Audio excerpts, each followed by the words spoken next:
what really got my attention about what you're doing with Scratch OS and how it could help us came at the realization that when we got started in 2020 and kind of left our proof of concept, first year and really started to build the business. From that point on, it was just build the business as fast as we possibly can in every area we can and just solve problems and keep going, increase velocity.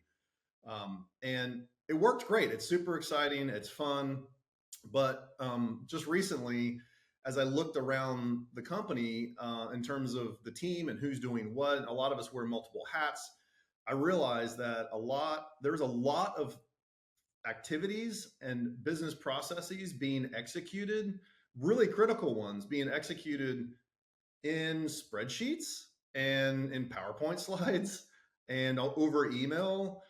And as wonderful as the Microsoft stack generally has been for enterprises, for 20 or 30 years, each one of those solutions is a place for data to go find a silo to die in.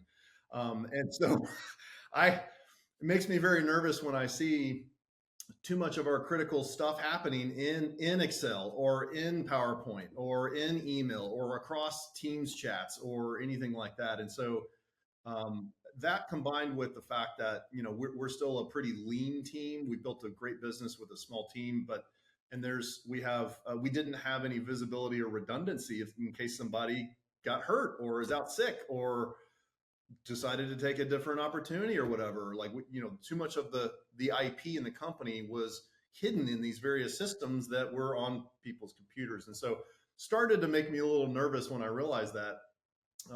But that's the problem I wanted to solve. I wanted to not just provide more corporate visibility into all of the critical business processes and actions that were happening within the company, but I wanted the people performing the actions to benefit greatly from anything that we put in place. I wanted their jobs to get better, easier, faster, where they could see the lion's share of the benefit. Because without them seeing the benefit, adoption won't happen. And I'm a longtime sales guy. I've used a litany of different CRMs. I hate them all. I don't hate the concept of a CRM, but I hate all the CRMs I've ever used. They're far too overbuilt.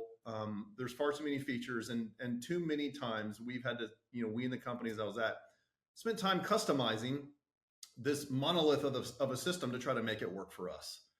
And even in the real estate industry, served commercial real estate folks across the country at all levels, and I watched them repeatedly design and implement a custom CRM system for 2.5 years that ended up not working and nobody used it. And so I wanted whatever we did for our company, I wanted it to be a net clear benefit for my team, period. And that was really important. And I knew if we could do that, and we chose the right platform, then the transparency would naturally rise to the top. So Cool. I want to go back to something you said a second ago, but before I do that, I feel like if I were listening to this, I would want me to ask, does it? Did it? Is it is it net positive for every, we did a big build phase and a rollout phase, and so did what we do together meet that standard for you? It has absolutely started to, and we can get into the details. And I think that's one of the things I've learned about not just what Scratch OS is doing with us, but also just how Notion works. I think that when we've been able to bring to the table what I call the full stack build in Notion, then yes, we're getting that clear benefit both at the kind of the team member level and then the corporate level. And we're seeing that in a lot of the areas that we've built. And then there's a whole bunch of other areas we haven't started building and some that aren't done that we're wanting to move into that same camp.